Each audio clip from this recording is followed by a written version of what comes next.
Podcast is brought to you by Steel Core Industrial Construction and Welding Supply. If you can weld it, drill it, cut it, or bolt it, Steel Core has it.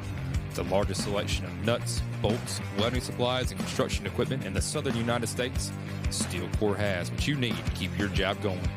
With more than $4 million in on-hand inventory ready to deliver to your site today, serving North Carolina, South Carolina, and Georgia, and the rest of the country.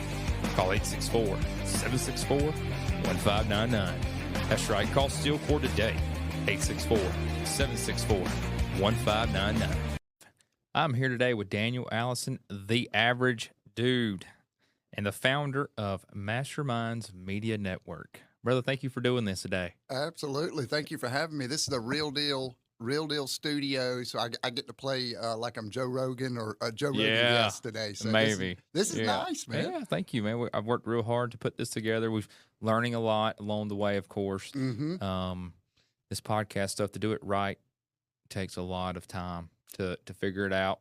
Yeah. Now, how long did you go from the time you had that thought of I want to do a podcast to the time you started it? 4 years. Wow. Yeah. So before podcasting was a thing, I had already purchased some podcast equipment. Okay. Before COVID. Make a long story short, I had this idea. I said, hey, I want to start this podcast. We want to talk to people who build things in our area. That we'll call it the American Built Podcast, because I want to focus on American manufacturing, fabrication, things that relate to our business. And then, so I bought some stuff, and then COVID hit, and then we shifted gears in our business to selling COVID supplies to hospitals and this and that. I remember that. And everything got pushed to the side, and we were just hammered down on the sales side of things, selling stuff all over the world. And then fast forward several years, and I had a lot of the old podcast equipment in this other office back here, and said, well, that stuff's kind of outdated now. Let's do things a little different. So I bought some different mics, a different setup, and then turned this room into the studio, and then off we were. Yeah. But yeah, so conceptually about 4 years from the time we thought about it to the time I put it together. Yeah. Yeah. And so what was the idea behind the podcast? Just when you were thinking about it, what was that vision for you of what it could be and what you'd like to provide? What I want to be able to do is touch every manufacturer in the upstate in some way and allow them to tell their story. Mm-hmm. I really wanted to focus on origin stories. Mm-hmm. You know, specifically with owners. Now, granted, that's hard in a manufacturing space, especially the manufacturing that we have in the upstate. Right. So origin stories would probably more or less be fabrication shops, machine shops, maybe some smaller manufacturing companies where the owner's still involved, but have them come in and tell their story. I like that. Yeah. You know, I want to hear about the hard times, the good times, and everything in between. Mm-hmm. Absolutely. Yep. And a lot of these like machine shops, job shops, that sort of thing, it's generational. So there's the father and the son, and it's always just a deep story and interesting stories in that world. Absolutely. Everyone has a different story to tell, and I think people need a platform to tell that story. Yeah, we need recognition. People need recognition because everybody's out for themselves. We're all pretty selfish when it comes down to it. And so when people get attention from anywhere, even successful people. Absolutely. It's like, hey, they want to tell their story. They have stories to tell, and everyone can contribute. A lot of times on social media and that sort of thing. The truth is we're all pretty much saying the same things. You know what I mean? Right. And so everybody really needs a chance to be heard. And so that's something that I really kind of focus on with Masterminds is recognition and validation of others. Mm-hmm. That goes a long way in creating, relationships. Right. Well, you mentioned Mastermind, so let's tell our audience what you're doing, because you're doing some pretty big things. I mean, well, I'm doing a lot of fun things. Yeah. Right. A lot of fun things. You know, what's funny, we were talking earlier before we started about, getting the details of exactly what Masterminds is. It's a ever evolving type thing. I've been doing media and, public speaking and podcasting, but not business focused. I was doing it more just out of just to work on my communication skills. So I knew that at some point I would use that media practice that I've been getting in for the last 5 years and kind of segue into, okay, let's use this to promote business, to kind of bring the two together. So that's what Mastermind started out as. So it's really it's it's a lot of different things, and I'll leave it at this. I'll say that Mastermind's media network combines traditional business networking and media to amplify messages and the same things that work in business networking work on the social world. So that's what we're doing, right? It's so funny. You go to a networking event and people won't be connected on LinkedIn, but they'll be sitting there talking to each other in the room, you know? And so sometimes I think that I think that a lot can be done. So yeah, that's the 30,000 foot view of what we're doing, but it's going to be a lot of different things. I noticed you've been focusing heavily on like facility managers. Right. So we have one podcast that's called Facility Manager Focus, and I do those on LinkedIn, and we will stream it live and then upload that to YouTube. So stream it live on LinkedIn. And a lot of times what I'll do, Brandon, is bring people in that have interesting products, that have, an interesting story. So I might have a facility manager, a shiny object, and then someone else. So you get a full conversation. I might have a vendor. Our last one, I'll tell you about that. Facility manager focus had a guy named Devin Cooley who is building a commercial grade HVAC unit that uses renewable energy. So a really interesting product. And he's building that locally. He's out in California. California, okay. Yeah. So how'd you meet him? LinkedIn. Yep, LinkedIn. Okay. So I'm just always kind of scouring, and so that's kind of what I mean. So we have some local vendors that I brought on. So I brought on Waldrop Mechanical, right, and had Bill Gruss there in the virtual studio. Of course, he's an HVAC guy. Had this cool shiny object, and then I had a facility manager from Alabama, over 1.5 million square feet. Wow, lots of experience. And so we were able to really have a full conversation. And I told Devin, I said, hey, when you come on here, I call Mike the Hammer. He's my facility manager. I call him the Hammer because he asks the tough questions, and he doesn't just say, oh, this is a great product. He's gonna challenge you. And so I always know when I tell someone that and they've got a product, if they are still willing to come on, they must have something. Yeah. Okay. I can see that. At least you're being upfront that, hey, we're going to ask you some tough questions. And Yeah, exactly. Yeah, I like doing that. Everything that I do is pretty laid back and casual, even with masterminds. I've walked in and I talked to people about it. And right now, Brandon, we're just looking for opportunities. Same here. It's just, if you talk to a lot of people and you do a lot of things, you start getting a lot of information and you start seeing opportunities. So everything's going to come together. What that looks like, I'm just not exactly sure. But we did have our first 2 sponsorships this year, 2 local companies. Congratulations. Thank you. Yeah, that was a big deal for us. That is a big deal. Well, that means you're getting noticed. Yeah. And what's funny is just, it's really starting to, I can feel a little bit of momentum. So yeah, just kind of keep it on the rails. What are these events that you're planning? I know I've been seeing some things about an upcoming event specifically related to metal, or metal manufacturing in the metal space, I guess. So the content that Masterminds does is between economic development, construction, and manufacturing.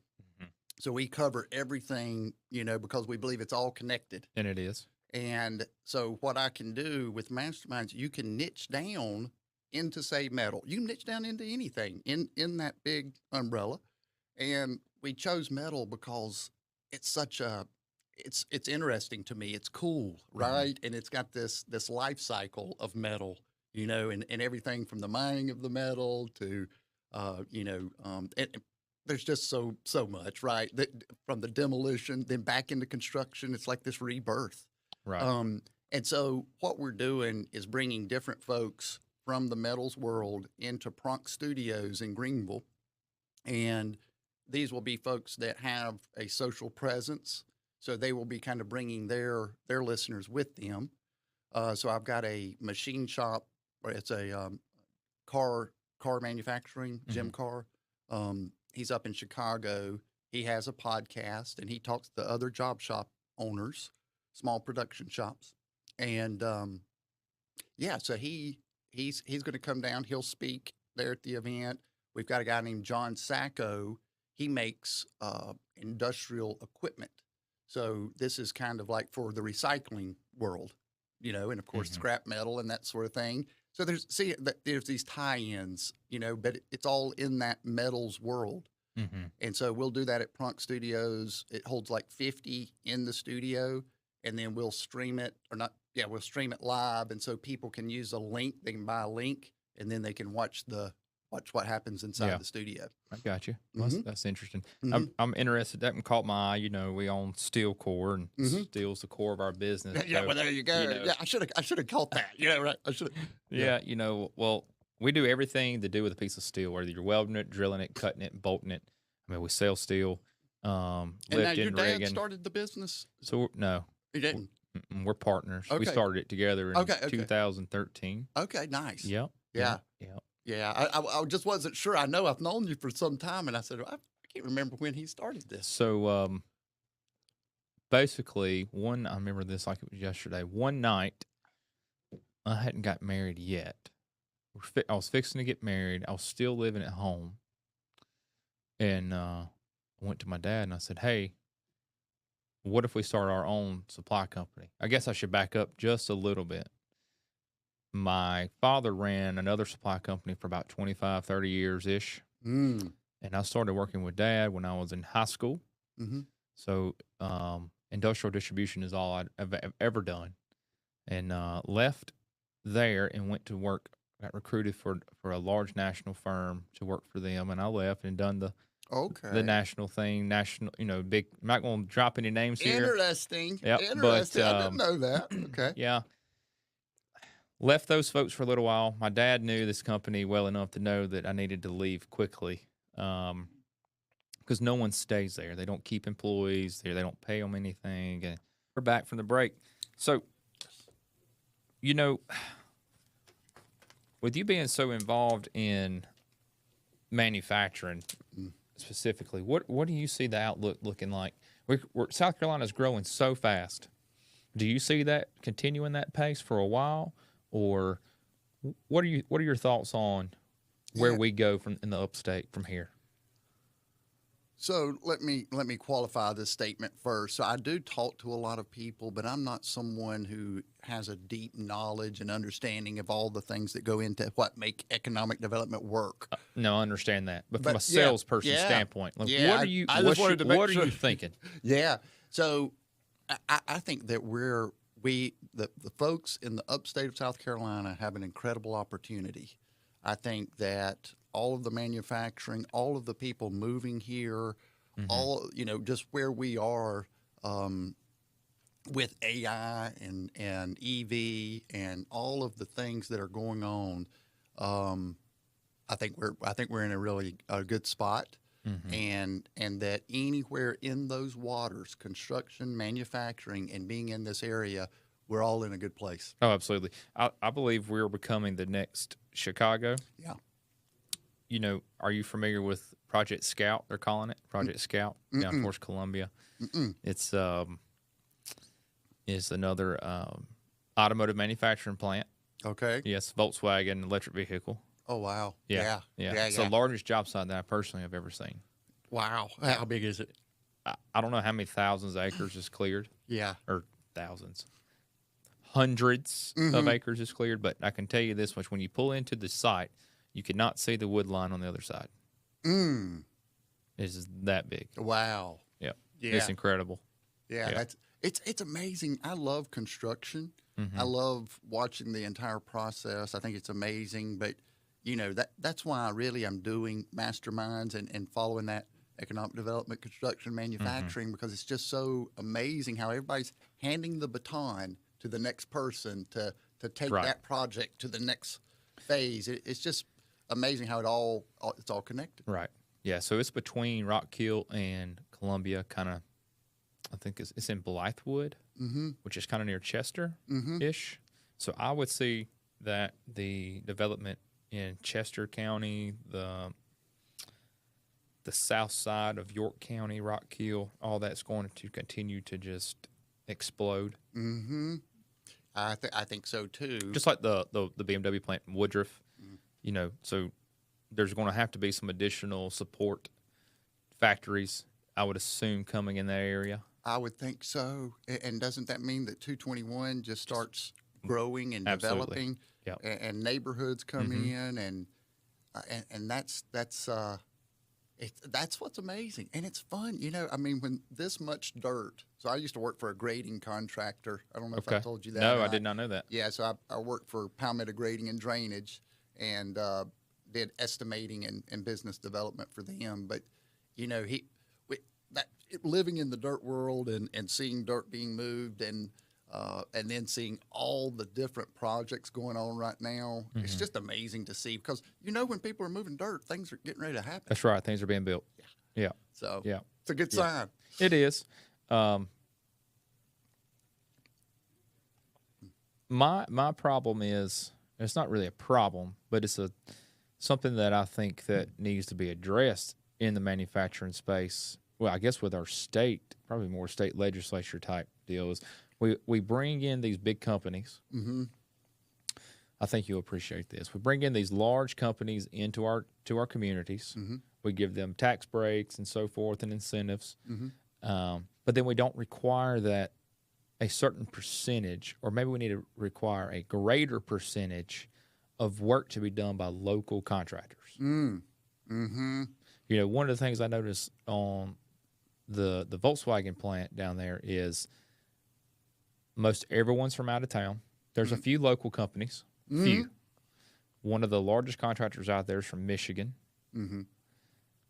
I went to, and we supply construction supplies. I said, "Hey, where are you getting your supplies?" "Oh, we're shipping it in from corporate." So where's corporate? Michigan. So all the materials, not all of the materials, but a lot of the materials that are going into these facilities are coming from outside of our state. Yeah. No, I've got a problem with that, and I don't know where to address it or where to start addressing it, but I can't be the only person who sees an issue with that. One of the cool things about the biggest development project in our city's history, the baseball park, Right. Fifth Third Park, Robbins and Morton, all local subs being used. So Robbins and Morton, I think they're out of Alabama, but it's a large general contractor, have a local presence, and to your point, using all local companies. Right. So I think that's cool. It is. They weren't and required. the right thing to do. Were they required to do that, or is it something they just I think done? they probably just. I don't know the answer Right. to that. Yeah, I don't know. I'd love to know, though. Yeah. I think that it probably, as much city involvement and as much push-pull as all the folks that have their hands in that cookie jar Agreed. have, everybody on that job site, you go by that job site and you look at how everything is laid out and organized and looks good. It's a clean job site. And you can imagine all the pressure. You're right there, and you're going to get complaints if you've got erosion control problem. It doesn't take long for somebody to say something. Right. So that silk fence is tight. The construction entrances are clean. It's just, it's really, you got to appreciate that sort of thing. But Yeah. It burdens me to see. oh yeah, well, and I'm sure you see that as you're trying to sell. We'll see it all over. You're trying to get your goods and services, and now somebody's buying something from Michigan. Come on, man. Right. Like you say, they can buy it from anyone, but I'm here with you right now in front of you, and I can give you that kind of service. So, Yeah. If the contractors were all state, at least, I'm not saying they got to be from that town, but they need to be from South Carolina, in my opinion. But Yeah. my opinion is just my opinion. oh so. yeah, well, no, I think that in a perfect world, you're using local contractors. I do think that it should be written into the specifications that sometimes, and it is sometimes, that you're going to use a certain percentage. You'll see a lot of minority percentages wrote in, You will, but not necessarily local minority. Or right. That when they're given that kind of boilerplate spec, Right. but if they're writing something in so that they're kind of control similar to the ballpark, probably written in that you're going to use a certain percentage of local contractors. And that's how it should be. Mm-hmm. And then if you can't make that happen, then you have to explain why. Hey, we tried this. We got a better this. Right. They're going to have to make a case to get somebody outside of that radius. And maybe that is the, what's going on. I don't know. I just know. I just find it strange to see all the local or the non-local out of state tags on the back of the trucks in the parking lot. Do you like to get in on the front end with companies or after they're established? When you're getting in to do steel cores products, is it better for an existing customer or a new building being built? And who would you like to talk to? Let's talk a little bit about that. Yeah. So my ideal customer is a plant manager, or not a plant manager, but a facility manager. Okay. Right? Okay. I don't know any of those. You don't know those guys. So a facility manager who is, they purchase everything to keep that building up and going, right? Whatever the building requires, whether it be the equipment on the floor or the garage doors going up and down. Yeah. Right. So a maintenance slash maintenance. Yeah. That's right. Facilities. So, right. The maintenance company is going to buy welding supplies, nuts and bolts, everything that we sell. They're going to purchase it. Right. Now, you get into production line type stuff. Well, that's a little bit different. Obviously, we want to sell items that are going into the parts being made, OEM type fasteners or tools for whatever the job may be, or safety supplies.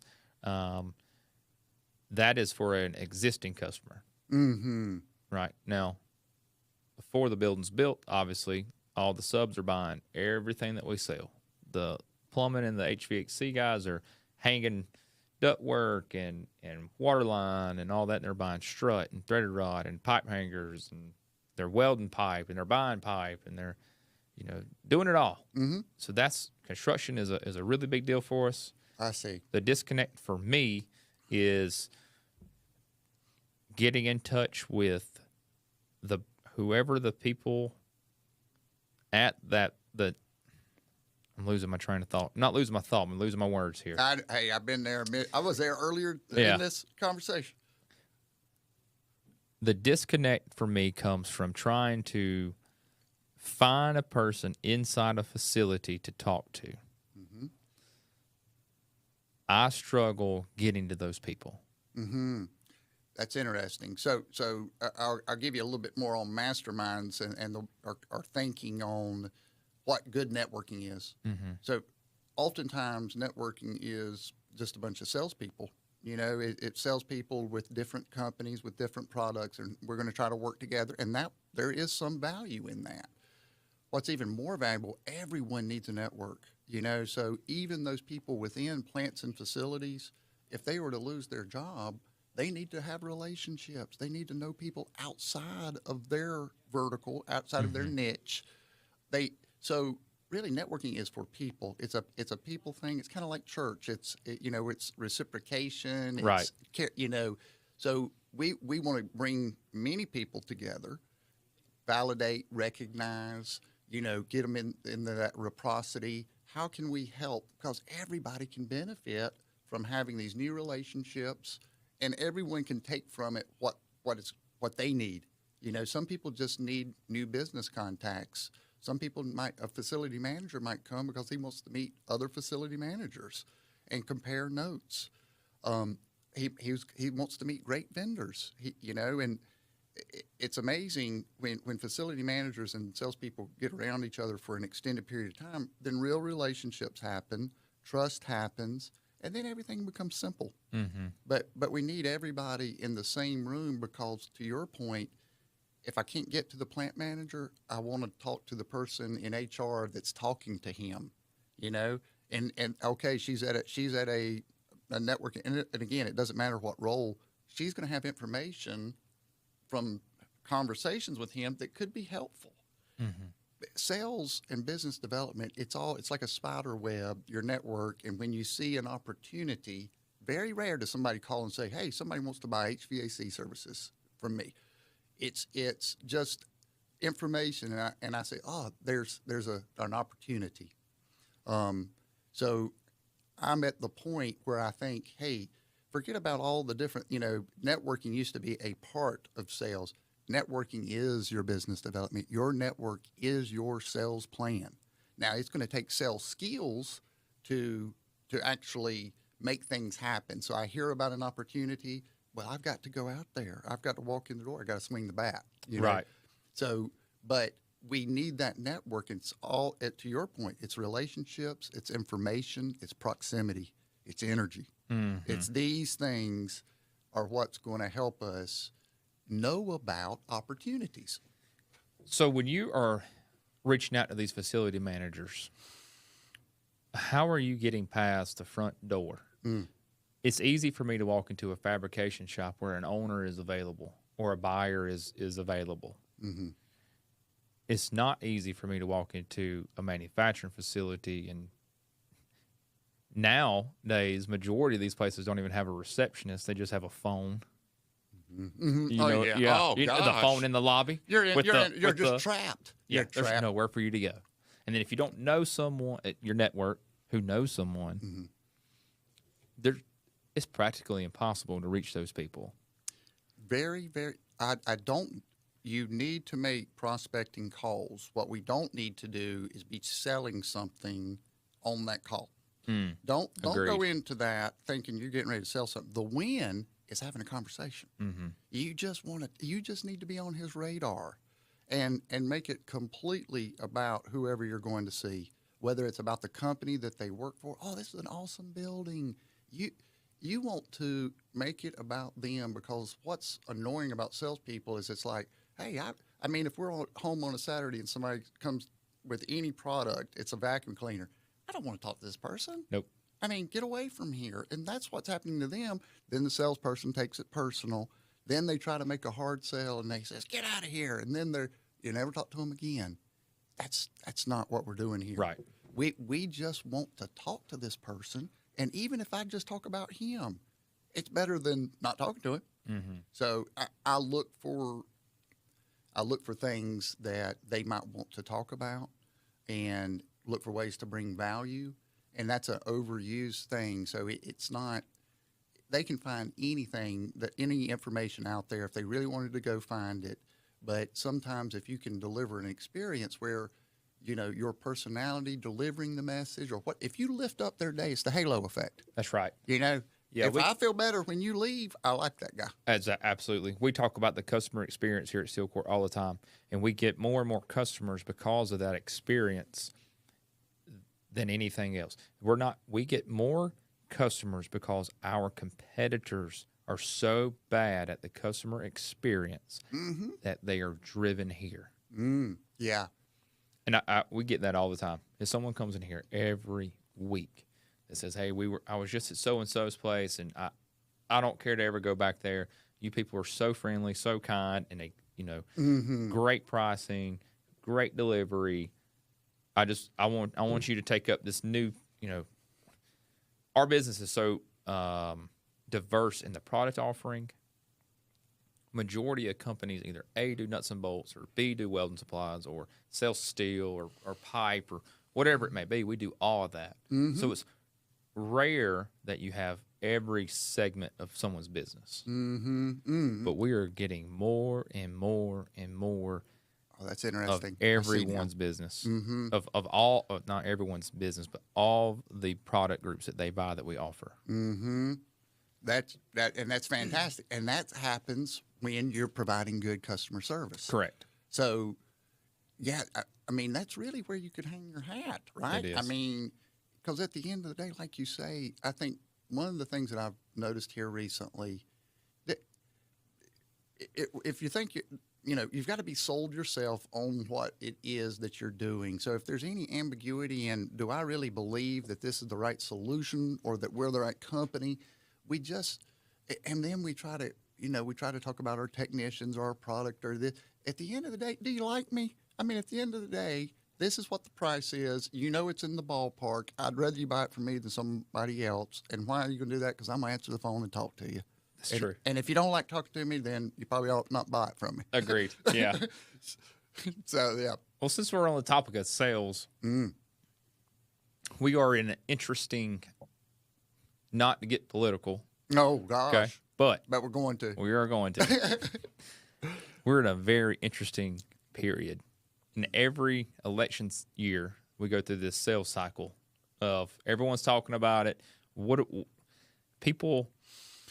Budgets tend to become tighter and tighter the closer we get to an election for whatever reason. I have always experienced like a hold of POs or large expenditures right before an election. Mm-hmm.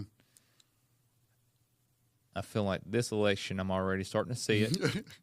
Starting to see a lot of things. Starting to see a lot. Wow. Is all I got to say about that. Mm-hmm. But we're in the bizarro world now. We are. And how do we navigate that from a business development standpoint? Let me say. I want to say this. That when I watched, Donald Trump get shot in the ear, fell down, wasn't sure what was happening there, and then he stood up and pumped that fist. Man, there was something like, even as I'm saying it right now, I got chills, right? Yep. Because the moment it's what we all go through. It's the struggle of life. You fall down. Life is hard. Things happen. Right. And so it was just like a metaphor and all of the different things, regardless of what you think. That is something that we all need. Forget about what you believe. Everybody's going to have a hard life, and you're going to have to keep going. You're going to have to get up and fight. Absolutely. And you're going to have blood on you, know.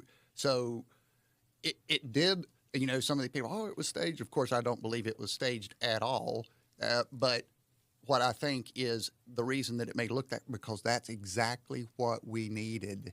These folks that are in the middle, we don't have any good candidates or whatever it is they believe. We need momentum for something, right? We got to move the middle to somewhere so that we can start winning, right? So that we don't. Right now, we're just dividing more and more, and that's scary for everybody. And we're not going to win that way. Nope. I mean, what we know for sure, we won't win this way.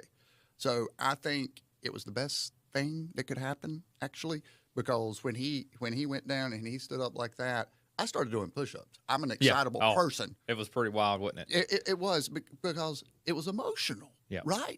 There was something there, because I didn't want him. I did not want him to be, to something bad to have happened to him. I think that would have been terrible for the country, and I think my opinion on it, he's an anomaly. He's an outlier. I mean, if we look, regardless again of what you think, all of the different things that Trump has accomplished in his life, the diverse things that he's done, regardless of how you get there, it's amazing. Absolutely amazing. It's amazing. Yeah. So I feel like, from a selfish standpoint, it's good for the country to win. We're winning here in the South. Big things are happening. And if you can just find some, pride in the country and momentum, and you know what? This guy could be retired. He could be on the golf course every day, not having any pressure, but he's taking the risk of, and it's not over yet. Somebody could still shoot him. Oh, absolutely. So that we weren't going to get political, but we did. And I'm not someone that reads the business. That's what you were asking me about manufacturing earlier. I don't read the business journals and that sort of thing. I have a different kind of, I guess I'm just not educated in that type of thing, but I have my opinion, right? And I have the different things that I see from my perspective. So that's what I see. But now if somebody said, now what's Trump's, I'm not going to be able to communicate that, but just from what I see and the leadership, and when someone is able to say things that most people don't say, right? Then I trust that person more, even if it's something that I wouldn't want to hear. I wish I hadn't done that. But now I feel like I know him. He's not, I feel like I know him. little Right. better. Well, I guess kind of what I was kind of leaning more towards was with you and I both being in sales roles, specifically in the industrial world, you see a lot of hesitation on capital expenditures during an election cycle. Okay, yeah. I've always found it somewhat challenging during an election to keep sales growing. Typically, I see things just kind of flatline. I don't really see a drop, so to speak, but I see a lot of hesitancy with large purchase orders, maybe bringing on new projects, specifically the last 6 months before an election. Yep. So from a prospecting or a business development standpoint, what are some things that you do? Or do you even let it come into play? Yeah, everything is going fantastically. I don't say that people aren't writing POs. If I say that, I'm afraid it'll start happening more. You know, things are. Don't speak it. Yeah, Don't do bring not it give into a voice. existence. Yeah. So sales is energy, right? You know, it ultimately at the end of the day, if we can produce energy, quality energy, genuine energy, and where does that come from? It comes from discipline. When you're feeling good, when you're on your game, it's that effect. Yep. And it's not words, it's not anything. It's something else. But that's the solution. When times are tough, get more disciplined, because then you're going to have energy that other people don't have. And if times are tough, they're going to be complaining and you're going to be smiling. And that's a differentiator. Yeah. I believe in our area, we're kind of insulated from the effects of everything. Now, granted, I do think that the groceries are through the roof, food's through the roof, right? But from a cause and effect of a divided outcome, there's very few in between people with this election. They're either left or right. No middle ground. You're either right or wrong, no matter who you talk to. But despite all of that, and despite the incredible amount of inflation that we have going on, the upstate of South Carolina is continuing to grow. Houses are being built left and right. Costs of everything is through the roof, but people are still buying it. I just feel like for whatever reason, our particular area has just been insulated by these factors. People still come here. People are flocking here, fleeing other states to come here. And that's not going to stop. No, so I don't really see us having any issues personally through this election, unless something really detrimental happens. That's right. I think that if we continue to win as a country, when things will continue to go on see what I did there? If things continue to go well, we're going to,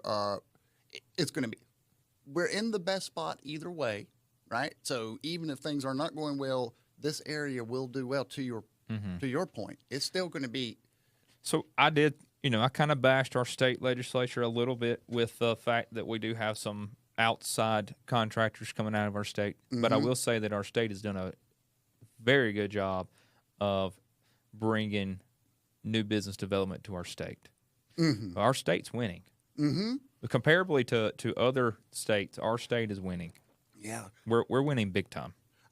I would agree. And I would say one of the things that I've learned, so I interviewed Alan Smith with One Spartanburg. Okay. Yeah, I saw that. Yep. And that's interesting because you start understanding how much of a part these organizations have in the recruitment of.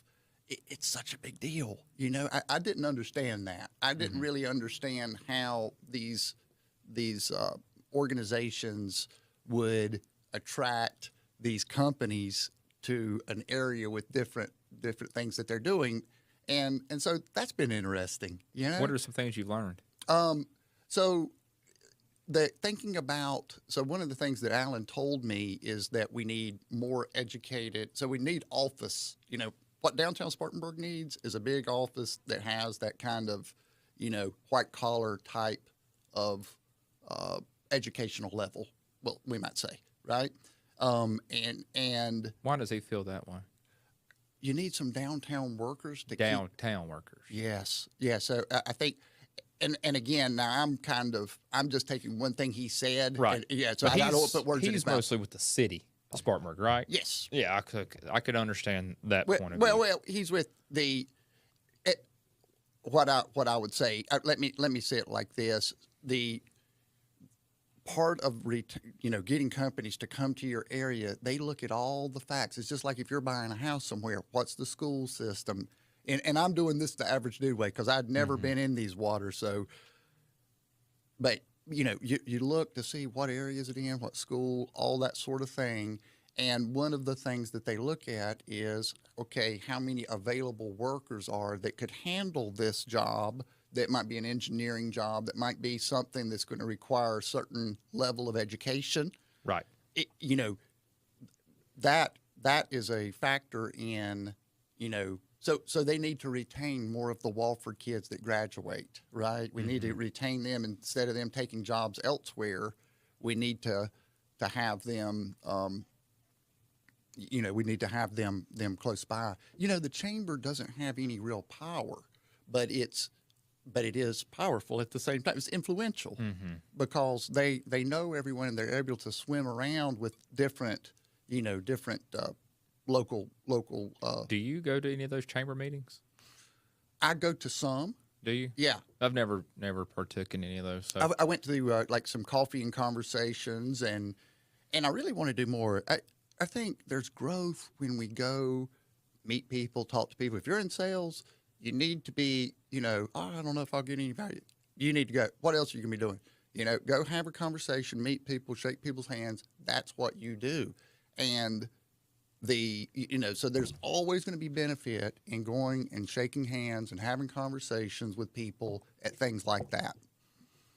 It'll get you in the rhythm. Right. Yeah, I agree with that for sure. Yeah. Yeah. Even in the mornings, what I do, I go down to Little River. I have conversations with people in the coffee shop because that gets me started. What we want to do is in sales, if you're not having conversations with people that could buy your goods or services, that's how you can really measure your sales day. How many times have I had a conversation with somebody? Was that an existing customer or was it a potential new one? You look at that one stat, how many conversations, that's going to tell you how you're going to do. And another thing I would say is social media and learning how to create proximity without selling something is the real thing that we're all trying to figure out. Essentially, when people are in the room with you, if you've got a much better chance once they're in the room for them to like you because, again, that's what it's going to come down to a lot of times. That's fact. So I just need to be around you. If I'm interviewing you on a podcast, if you're in a networking event, and it's all about them, they're not going to remember what all the words you used and how smooth you were talking and how cool and confident you. They're not going to remember that. They're going to remember how they felt when you left. Yeah. Yeah. That's it, and that will determine if they answer your call later on. And and a good way to gauge how you're doing with your relationship building. Will they take your call? If you call them, if they're answering your call and on their cell phone, then you start, that's good. Because now I can create proximity right away. Now I've got an established kind of communication line. So that's, again, I'm working on something that shows how the network is really, it is your sales system. And it's a mix of social and boots on the ground. And I think something to think about, I think a lot of folks who were, let's say they're in the trades, a welder or a machinist, or maybe they're a mechanic, right? Oh, I just had an idea. People Go ahead. Sorry. People tend to have a bad notion towards salespeople, for being a salesperson. Oh, absolutely. Yeah. Well, my thing is, if you're in business, you're a salesperson. I do not care if you're working on a car. If you're in life, you're a salesperson. Welding something, flipping on a restaurant. You are selling a goods, product, service, or yourself.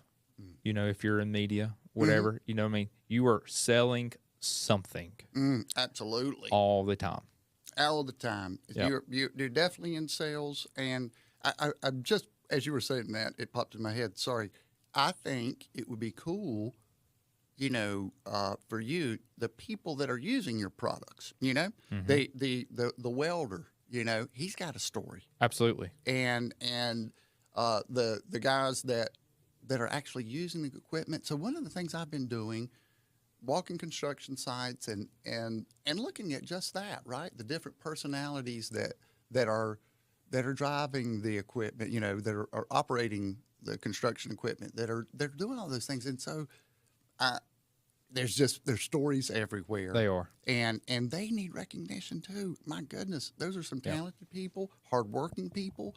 They built America, right? Well, that's the American Built Podcast. That's what we're doing. I forgot that where I was. Yeah. I mean, we want to hear those stories. I specifically want to hear them in the upstate because that's home. Sure. Right? Mm-hmm. That's home. But we're not opposed to anyone coming in and telling their story from anywhere. Hey, here again, what we're doing is, yes, we want that local voice. But the way that I get folks to listen more is that shiny object. Mm-hmm. So I use that social media to look for things that might be interesting to the plant manager, to the facility manager. Oh, man, that's a new HVAC, commercial grade HVAC unit. I've not heard about that. I bet it's a piece of crap. Let me find out. Right. That's enough. Yep. Yeah. And because then you're just, the people that are around the shiny object are in proximity. And it takes proximity for someone to know, like, and trust. So that's the whole game. How can I get in the same pond, as this person? And what I draw out sometimes is I'll draw that square, that's that building. Hey, I need to talk to this person. Who is that person talking to? Well, it always starts in the building. He's talking to people that are in that building, not just your avatar, but the people. And it's amazing when you find just someone that knows that person. Mm-hmm. Hey, tell me about Joe. You see him at the water cooler. Oh, he's such a nice guy. He's got 3 kids. So now you've got this information. Imagine calling him and bringing that up right off the bat. Hey, I heard you did such and such. Instant connection. Instant. Right. And it's not the regurgitate. He doesn't sit there and go, oh, wow, you noticed my college football team like every other doggone salesman, right? We want something unique. Just if you're approaching a girl, you're a single guy approaching a girl, everybody says the same line. What do you want to say? You want to notice something a little different. Right. That you hadn't heard before. And that way you're going to be more remembered. So that's why information and that network and the people that are in proximity. Mm-hmm. So the more the reason I keep repeating that's what I have decided. That's what we really want to focus on. Gotcha. Mm-hmm. Well, I know you got a busy day ahead of you. Yes, sir. It's been fun though. Yeah. I enjoyed it. This is, I'm sure, the first of several conversations we'll have. Yeah, man. I'm sure we'll have ideas and things. I already you got this cool studio here. Yeah, I've already got things spinning. Sure, yeah. To talk to you about. Yeah. But I'm very interested and excited to see what you're doing. Yeah. Take off and continue to grow. Well, I appreciate it, man. Yeah. Definitely give me a little bit of inspiration. By the way, seeing you can put your content out consistently, the things that you're trying to do. Just trying, man. I'm just trying. I just, you just keep, and the thing is, I'm having fun. And it, sometimes we try to equate like, okay, how much have you grown? At the end of the day, if you're doing things, you're having things are good. Right. Opportunity will come. Mm-hmm. Yeah. I so agree. I appreciate it, man. Yeah, man. Absolutely. All right. Thanks. We'll do it again. Yeah. See ya.